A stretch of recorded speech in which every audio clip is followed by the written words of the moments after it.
ہمارے معاشرے میں جاسوسی کا ایک انداز تو یہ ہوتا ہے کہ ہم براہ راست ایسے چبھتے ہوئے سوال پوچھتے ہیں جو اگلے بندے کو پسند ہی نہیں ہے۔ رشتہ آیا تھا، واپس کیوں ہو گیا تھا؟ تمہاری بیٹی میں کیا مسئلہ تھا؟ طلاق کیوں ہو گئی تھی؟ منگنی کیوں ٹوٹ گئی تھی؟ وہ کیا مسئلہ ہوا تھا؟ بس یوں ہی چسکے لینا، یہ چسکے لوگوں کے زخموں پہ نمک چھڑک دیتے ہیں، ان کے زخموں کو ہرا بھرا کر دیتے ہیں۔ آپ تنہائیوں میں دعائیں کریں، اللہ ہماری بیٹیوں کو محفوظ رکھے۔ اچھا تیری شادی کو 2 سال ہو گئے، بچہ کیوں نہیں پیدا ہوا؟ پیدائش کیوں نہیں ہوئی؟ اور یہ مشاہدات وہ ہیں جو آنکھوں دیکھے اور کانوں سنے ہیں۔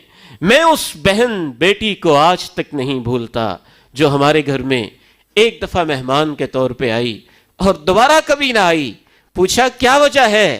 کہنے لگی میں آپ کے گھر گئی، پتہ نہیں وہ کون سی خاتون تھی، آتے ہی اس نے مجھ سے سوال یہ پوچھا تھا، سنا ہے تجھے طلاق ہوئی ہے، کیوں ہوئی تھی؟ پہلی ملاقات اور اتنا عجیب سوال۔ آپ لوگوں کے زخموں پہ کیوں نمک چھڑکتے ہیں؟ آپ ان سے ایسے سوال کیوں پوچھتے ہیں جو ان کو بتانا اچھا نہیں لگتا ہے؟ ایک نوجوان مجھے ملا، عرض کرنے لگا، آنکھوں میں آنسو لے کے کہتا ہے دعا کریں اللہ مجھے اولاد دے دے، اللہ مجھے اولاد دے دے۔ میں اتنا پریشان اس بات سے نہیں ہوں کہ میرے پاس اولاد نہیں، جتنا میں لوگوں کے سوالوں سے پریشان ہوں کہ کیوں اولاد نہیں ہوئی ہے؟ 5 سال ہو گئے، 6 سال ہو گئے، 10 سال ہو گئے، 1 سال ہو گئے۔ آپ کو کیا ان سوالوں سے غرض ہے؟ آپ کیوں پردے چاک کرنا چاہتے ہیں؟ آپ کیوں زخموں پہ نمک چھڑکنا چاہتے ہیں؟ آپ مرہم نہیں رکھ سکتے، دلاسا نہیں دے سکتے، حوصلہ نہیں دے سکتے، تو اذیت ناک سوال کیوں کر رہے ہیں؟ یہ پردہ چاک کرنے ہی کا ایک انداز ہوتا ہے۔ اچھا تمہاری تنخواہ کتنی ہے؟ کتنی آمدن ہو جاتی ہے؟ روزانہ کتنے کما لیتے ہو؟ کتنے پیسے ملتے ہیں؟ کیا ہو رہا ہے، کیا نہیں ہو رہا؟ اس طرح کے سوالات، وہ تمام سوالات جو کوئی انسان دوسروں کو نہیں بتانا چاہتا، ہمیں پتہ ہوتا ہے، ہمیں پتہ ہوتا ہے، ہم پھر بھی پوچھ رہے ہوتے ہیں اور اس کو تنگ کر رہے ہوتے ہیں۔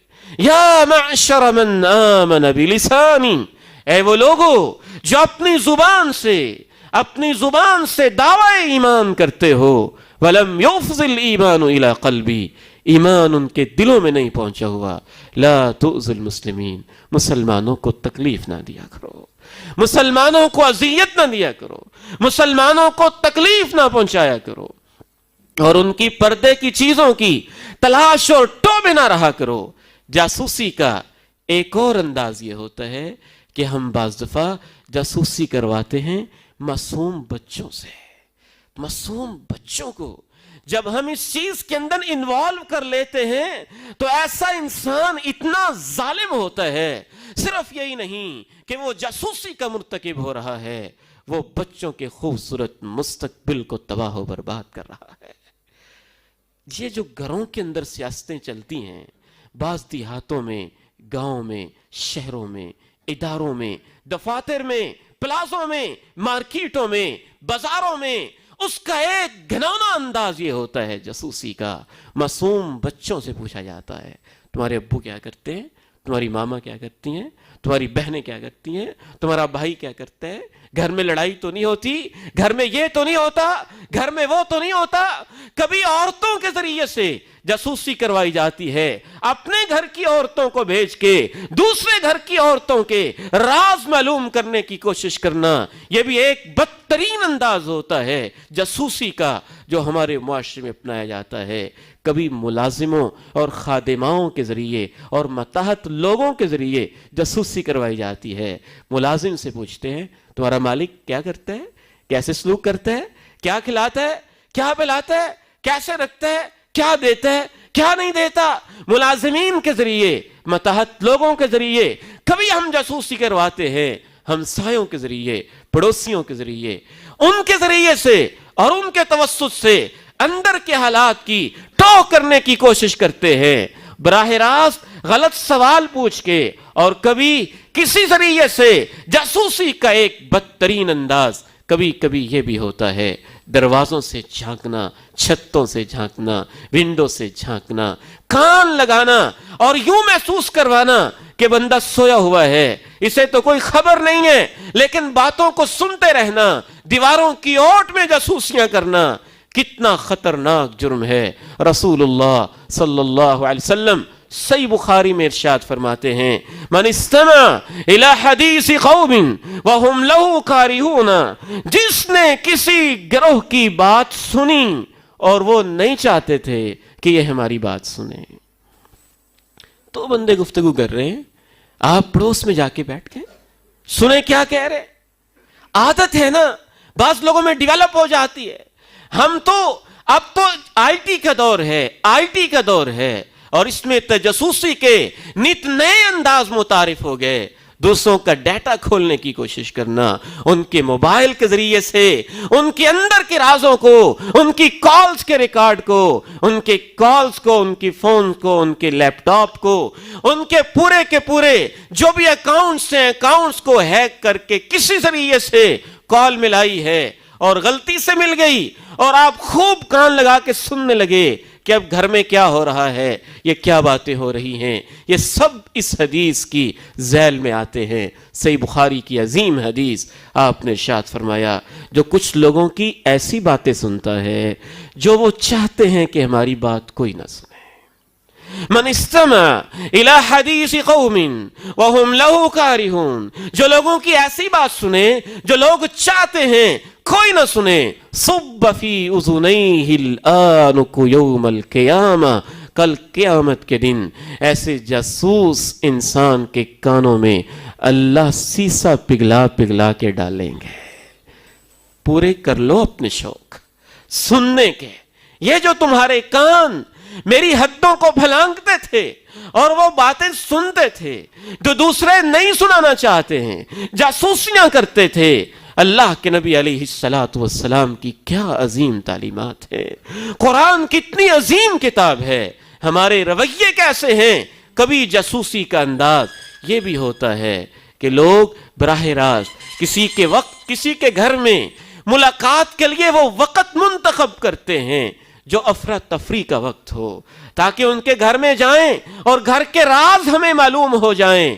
میرے بھائیوں، گھر کے اندر کے معاملات تو خصوصاً اللہ اور اللہ کے رسول کی نگاہوں میں اتنے محترم ہیں کہ وہاں کا تو ہر معاملہ ہی پرائیویٹ ہوتا ہے، اور وہ بد تہذیب انسان ہوتا ہے جو دوسروں کے گھروں کے معاملات کو ٹٹولنے کی کوشش کرتا ہے، پرلے درجے کا احمق اور اخلاقیات سے گرا ہوا انسان ہوتا ہے۔ اللہ کے پیارے نبی علیہ السلام کی اگر میں وہ آپ کے سامنے احادیث رکھوں جو گھروں کی پرائیویسی کے متعلق ہیں تو اس کے اوپر ایک پورا لیکچر چاہیے ہوگا۔ سورہ نور کا بڑا اہم ترین حصہ یہ ہے کہ گھر کے رازوں کے کیا معاملات ہوتے ہیں۔ اللہ کے پیارے نبی علیہ السلام تشریف فرما ہیں، ایک صاحب ملنے آئے ہیں۔ اللہ کے پیارے نبی علیہ السلام کنگھی مبارک ہاتھ میں ہے، سر مبارک میں کھجا رہے ہیں، اور وہ یوں آپ کے حجرہ مبارک پہ جو دروازہ ہے اس کے اندر چھوٹا سا سوراخ ہے اور اس سے اندر جھانک رہا ہے۔